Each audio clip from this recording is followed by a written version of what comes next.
Inspirational stories of Lord Buddha. भगवान बुद्ध की 4 प्रेरक कहानियां। प्रेरक कहानी नंबर 1, बुद्ध और चक्षुपाल।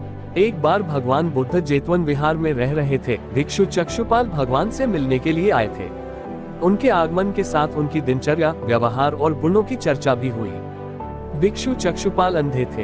एक दिन विहार के कुछ भिक्षुओं ने कुछ मरे हुए कीड़ों को चक्षुपाल की कुटी के बाहर पाया और उन्होंने चक्षुपाल की निंदा करनी शुरू कर दी कि उन्होंने इन जीवित प्राणियों की हत्या की। भगवान बुद्ध ने निंदा कर रहे उन भिक्षुओं को बुलाया और पूछा कि क्या तुमने भिक्षु को कीड़े मारते हुए देखा है?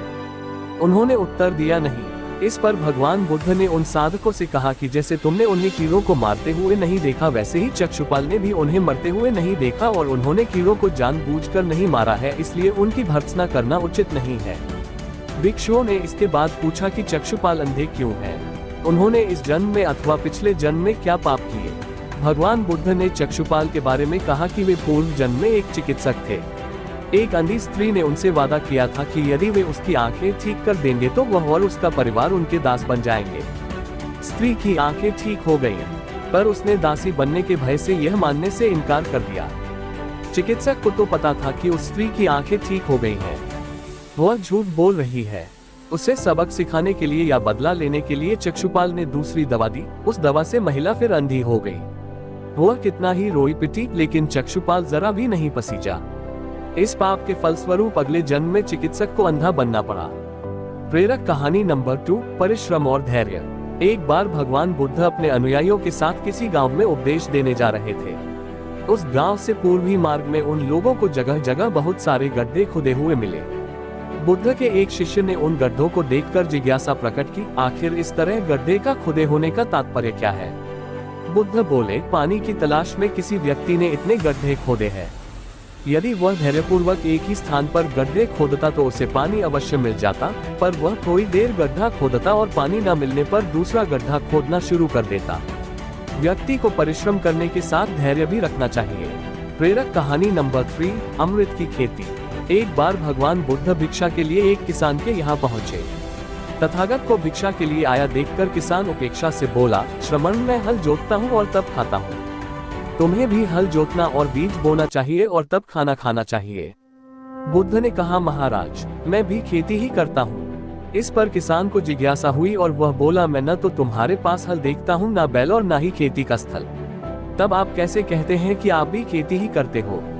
आप कृपया अपनी खेती के संबंध में समझाएं। बुद्ध ने कहा, महाराज, मेरे पास श्रद्धा का बीज, तपस्या रूपी वर्षा और प्रजा रूपी जोत और हल है। पाप भीरुता का दंड है, विचार रूपी रस्सी है, स्मृति और जागरूकता रूपी हल्की फाल और पेनी है। मैं वचन और कर्म में संयत रहता हूँ। मैं अपनी इस खेती को बेकार घास से मुक्त रखता हूँ और आनंद की फसल काट लेने तक प्रयत्नशील रहने वाला हूँ। अप्रमाद मेरा बैल है जो बाधाएं देखकर भी पीछे मुंह नहीं मोड़ता है। वह मुझे सीधा शांति धाम तक ले जाता है। इस प्रकार मैं अमृत की खेती करता हूँ। प्रेरक कहानी नंबर 4, दान की महिमा। भगवान बुद्ध का जब पाटलिपुत्र में शुभागमन हुआ तो हर व्यक्ति अपनी अपनी सांप्रतिक स्थिति के अनुसार उन्हें उपहार देने की योजना बनाने लगा।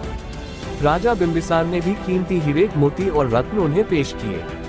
बुद्धदेव ने सबको एक हाथ से सहर्ष स्वीकार किया। इसके बाद मंत्रियों, सेठों, साहूकारों ने अपने अपने उपहार उन्हें अर्पित किए और बुद्धदेव ने उन सबको एक हाथ से स्वीकार कर लिया। इतने में एक बुढ़िया लाठी टेकते वहां आई।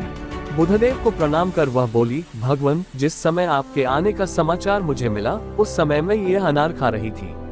मेरे पास कोई दूसरी चीज न होने के कारण मैं इस अतखाए फल को ही ले आई हूँ। यदि आप मेरी इस तुच्छ भेंट स्वीकार करें तो मैं अहोभाग्य समझूंगी। भगवान बुद्ध ने दोनों हाथ सामने कर वह फल ग्रहण किया। राजा बिंबिसार ने जब ये देखा तो उन्होंने बुद्धदेव से कहा, भगवान, क्षमा करें, एक प्रश्न पूछना चाहता हूँ।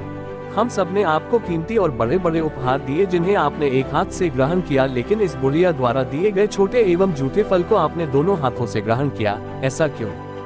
ये सुन बुद्धदेव मुस्कुराए और बोले, राजन, आप सबने अवश्य बहुमूल्य उपहार दिए हैं, किंतु ये सब आपकी संपत्ति का 10वां हिस्सा भी नहीं है।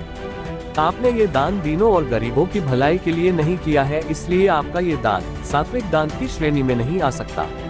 इसके विपरीत इस बुढ़िया ने अपने मुंह का कौर ही मुझे दे डाला है। भले ही यह बुढ़िया निर्धन है, लेकिन इसे संपत्ति की कोई लालसा नहीं है।